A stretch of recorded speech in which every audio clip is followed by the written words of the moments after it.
खुद को जमीनी नेता के रूप में पेश किया।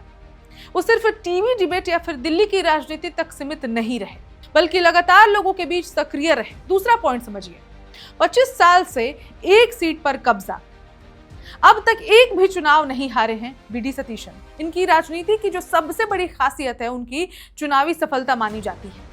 उन्होंने पहली बार साल 2001 में केरल की परावूर विधानसभा सीट से चुनाव लड़ा और जीत दर्ज की। इसके बाद से वो लगातार इसी सीट से चुनाव जीतते आ रहे हैं। समझिए कि ये छोटी बात नहीं हो सकती है, वो भी केरलम जैसे स्टेट में। साउथ के बहुत सारे स्टेट्स हैं जहां पे सत्ता परिवर्तन हर बार होता है, लेकिन केरलम में जहां पर लेफ्ट का गढ़ रहा है, वहां पर सतीशन लगातार जीतते आ रहे हैं। आप समझिए कि सतीशन की लोकप्रियता कितनी है। 2026 विधानसभा चुनाव में उन्होंने छठी बार जीत हासिल की। इस बार उन्होंने सीपीआई उम्मीदवार ईटी टायसन मास्टर को करीब 20,000 से ज्यादा वोटों के अंतर से हराया। सबसे बड़ी बात यह है कि पिछले 25 वर्षों में वो एक भी विधानसभा चुनाव नहीं हारे। केरल जैसे राज्य में जहां राजनीतिक मुकाबला बेहद कांटे का होता है और सत्ता अक्सर बदलती रहती है, वहां लगातार 6 बार जीत दर्ज करना अपने आप में बहुत बड़ी उपलब्धि मानी जाती है। परावूर सीट पर उनकी पकड़ इतनी मजबूत मानी जाती है कि कांग्रेस कार्यकर्ता वहां उन्हें अजेय नेता तक कहने लगे हैं। विशेषज्ञ मानते हैं कि उनकी जीत का सबसे बड़ा कारण उनका लगातार जनता के बीच बने रहना है। वो स्थानीय मुद्दों पर खुलकर बोलते हैं और विपक्ष में रहते हुए भी क्षेत्र में सक्रिय दिखाई देते हैं। केरल में कैसे हुआ सतीशन का राजनीतिक उदय? वी.डी. सतीशन लंबे समय तक केरल संगठन में काम करते रहे, लेकिन उनका सबसे बड़ा राजनीतिक उभार 2021 के बाद देखने को मिला। 2021 विधानसभा चुनाव के बाद कांग्रेस ने उन्हें नेता प्रतिपक्ष बनाया। उन्होंने यूनाइटेड डेमोक्रेटिक फ्रंट यानी कि यूडीएफ का सबसे आक्रामक चेहरा बनकर काम किया। उस समय केरल में communist party of India Marxist के नेतृत्व वाली एलडीएफ सरकार सत्ता में थी। सतीशन ने भ्रष्टाचार, बेरोजगारी, प्रशासनिक विफलता और कानून व्यवस्था जैसे मुद्दों पर सरकार को लगातार घेरा। विधानसभा में उनके भाषण काफी चर्चा में रहने लगे। सोशल मीडिया पर भी उनकी लोकप्रियता तेजी से बढ़ने लगी। कांग्रेस कार्यकर्ताओं का मानना था कि अगर पार्टी इस बार सत्ता में लौटी है तो उसमें सबसे बड़ा योगदान सतीशन का ही है। यही वजह रही कि चुनाव नतीजों के बाद कई जिलों में कार्यकर्ता खुलकर उनके समर्थन में उतर आए। वी.डी. फॉर सीएम के पोस्टर लगने लगे, रैलियां निकलने लगी और कार्यकर्ताओं ने खुले तौर पर उन्हें मुख्यमंत्री बनाने की मांग शुरू कर दी। कांग्रेस ने आखिर सतीशन को ही क्यों चुना? अब सबसे बड़ा यही सवाल है कि कांग्रेस ने आखिर वी.डी. सतीशन पर भरोसा क्यों जताया? दरअसल मुख्यमंत्री की रेस में सिर्फ सतीशन ही नहीं थे।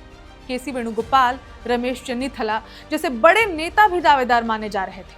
के.सी. वेणुगोपाल राहुल गांधी के बेहद करीबी भी माने जाते हैं और संगठन में उनकी काफी मजबूत पकड़ है। कई विधायक भी उनके समर्थन में बताए जा रहे थे। शुरुआत में ये बातें निकल कर आने लगी थी कि वेणुगोपाल ही केरलम के सीएम बनने वाले हैं, लेकिन कांग्रेस के सामने सबसे बड़ी चुनौती राजनीतिक संतुलन बनाए रखने की थी। पहला कारण था सहयोगी दलों का समर्थन। इंडियन यूनियन मुस्लिम लीग यानी कि आईयूएमएल ने खुलकर सतीशन के नाम का समर्थन किया। यूडीएफ गठबंधन में आईयूएमएल दूसरी सबसे बड़ी पार्टी है और उसके पास 22 सीटें हैं। ऐसे में उसकी राय को नजरअंदाज करना आसान नहीं था। दूसरा कारण था सतीशन की जमीनी लोकप्रियता। कांग्रेस हाईकमान समझ चुका था कि अगर सतीशन को नजरअंदाज किया गया तो कार्यकर्ताओं में नाराजगी बढ़ सकती है। तीसरा और सबसे अहम कारण था चुनावी जोखिम। अगर के.सी. वेणुगोपाल को मुख्यमंत्री बनाया जाता तो उन्हें लोकसभा सांसद का जो पद है वो छोड़ना पड़ता, फिर एक लोकसभा और एक विधानसभा का उपचुनाव कराना पड़ता। अलापुझा सीट पर बीजेपी और सीपीआईएम दोनों मजबूत चुनौती दे रहे थे। कांग्रेस कोई राजनीतिक रिस्क नहीं लेना चाहती थी। यही वजह रही कि अंत में कांग्रेस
वन इंडिया हिंदी।